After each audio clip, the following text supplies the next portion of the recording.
This is TWiT. Let's talk about Adobe.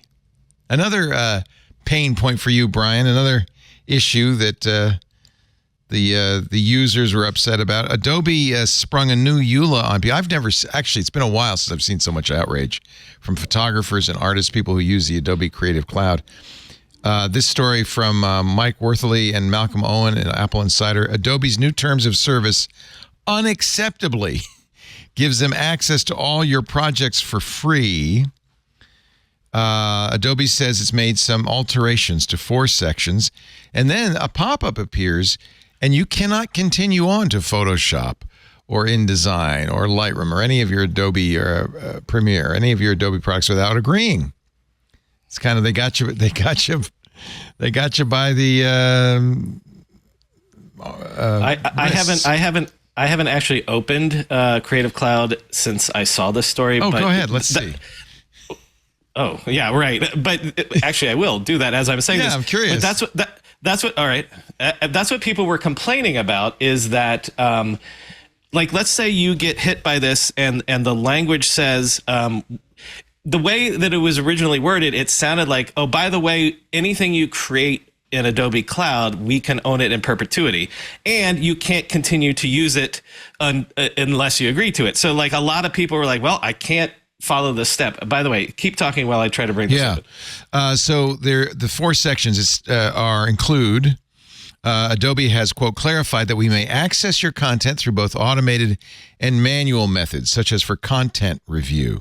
By the way, these kinds of things pop up from time to time, Instagram and elsewhere, where it really is a consequence of being able to run a service that they have to be able to do some of these things. So sometimes people overreact to that kind of language. So what Adobe essentially said is, think about what cloud is. It's managed by them. It's a cloud service. And what they were saying was, in order to find CSAM stuff, or if you're doing, non-consensual pornography or whatever, we need to be able to manually go in there and search for that stuff. And what their response essentially in the end is like, that's what the terms of service meant. It was worded poorly.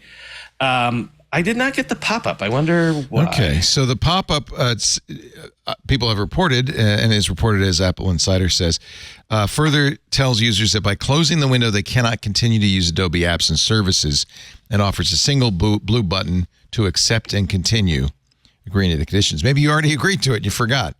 But the worst one, according to AI, Section 2.2, our access to your content. Already there's a problem. Includes verbiage that Adobe may, quote, access, view, or listen to your content through both automated and manual methods, but only in limited ways and only as permitted by law. Maybe that's CSAM. I think there's some concern because we know Firefly, which is Adobe's AI, generative AI solution, did in fact use content from the Adobe Cloud to train on it, I think, right? Well, so that's the other thing, is that in this current AI environment, a lot of people were like, oh, right, are you saying that that means if I say yes to this, you can train on my content? And at that point, no, and again, here's the pop-up that people saw. That I don't know why you didn't see it, Brian. But I don't. I've opened Premiere, everything. It didn't show up. You subscribe to the Creative Cloud? Yes, I do. I do. Okay. Benino, did you see it? Because we use Creative Cloud. We use Premiere for editing. I don't remember seeing it. Yeah, maybe. Okay, maybe this. Maybe Adobe's. I don't know what's going on. Maybe this is a tempest in a teapot. But there were certainly a lot of people. I saw people all over social saying, "Well, I guess this means I'm moving to Affinity Photo or one of a variety." There was even an article.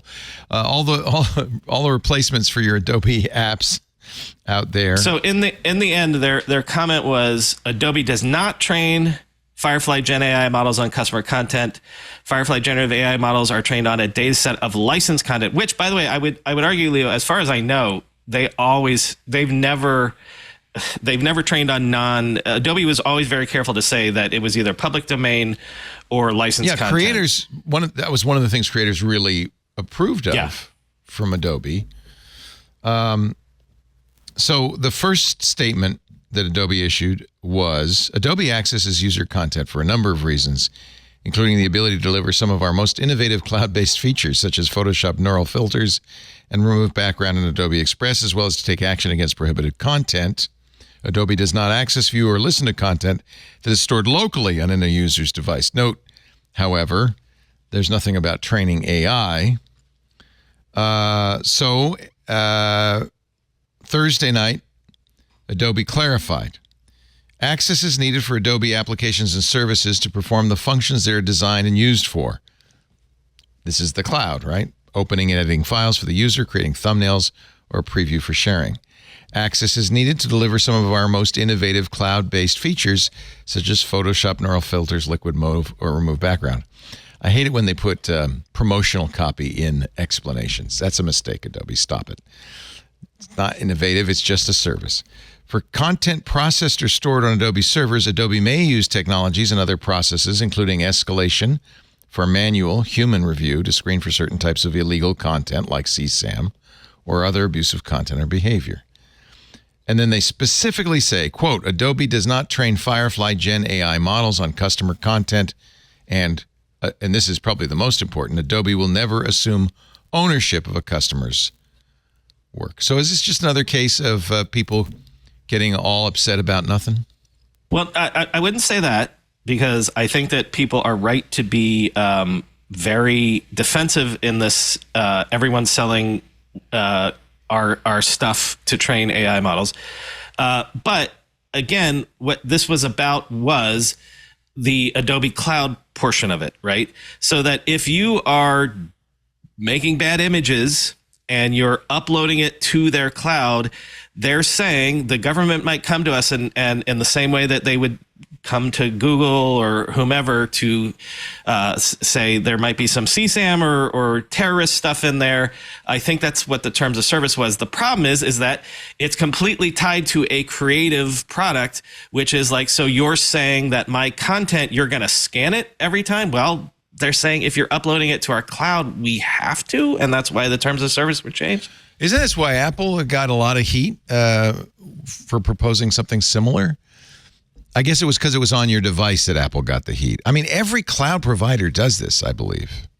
They scan for CSAM, mostly using the NCMEC database.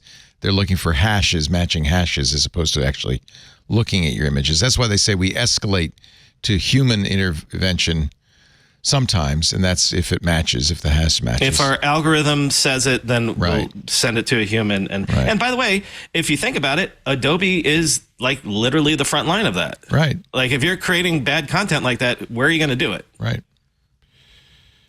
So are we all okay and everybody should stand down?